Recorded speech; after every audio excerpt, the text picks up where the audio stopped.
Hello, this is Chris with Pixel Freak, and today I have a very controversial action RPG called Everland. On the surface, this game actually has some pretty amazing features. The graphics are actually pretty awesome, the enemies and the character model very cool, some of the environments breathtaking, the music is just simply phenomenal, but it does fall down in a lot of really key places that for me made it so this game really seemed like a beta game or an alpha game rather than a completed product. The game starts out with kind of your standard convoluted story. It was almost a memoir of a journal entry of some character in the game that you probably will never meet, but it'll make more sense towards the end of the game. After that point, the game actually just dumps you out into a dungeon and just kind of throws you into the deep end. So this is the point of the game where the first critical flaw rears its head, and that's in the controls. The controls are very painful. How painful are they? I'd say they're game-breakingly painful. Rather than having two joysticks, one to strafe and to drive forward and back, and the other one to look around, you have a toggle on the right-hand side that makes you go to first person or third person, and the left hand just drives you all kinds of crazy. Aside from the controls, the combat is actually pretty solid. You have an attack button, a defense button, and a magic button. Your spells are changeable by the 5 hotkeys at the bottom, and those are interchangeable through the spell book, but you also gain new spells for your spell book as you level up. Leveling up is done by gaining experience points through killing enemies, and you actually find experience points in treasure chests.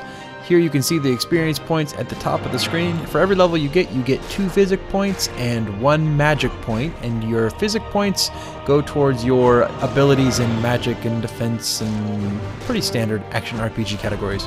Your magic points go into one of the 4 types of magic here, and what this does is for every point you put in, you either get some attributes or you get some new spell.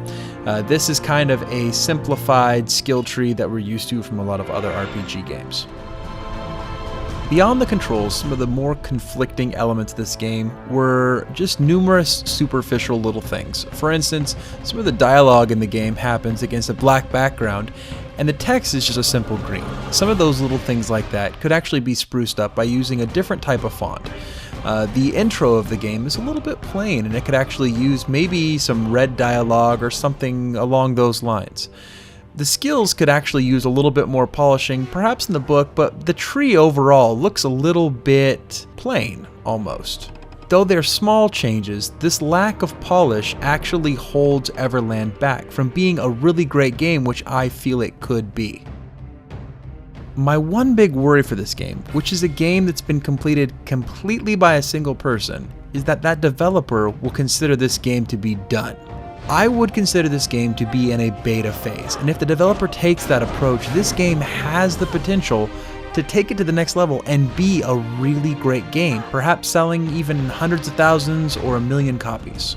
There is a great foundation here that I'm a little worried since we've actually gone into a full release that this game won't be followed up on. And for that reason, I can't give my recommendation to buy this game right now. This is definitely a game to watch because if the controls get fixed, if just that one thing is fixed, I would definitely recommend purchasing this game. There are a lot of other little touch-ups, but if just the controls were fixed, the combat's pretty solid, the skill tree's pretty awesome, the graphics are great, the sound is amazing. This is a decent experience if the controls were fixed, but until then, I can't recommend this one. I'm definitely going to keep an eye on Everland, and if anything major changes, I'm going to do another video.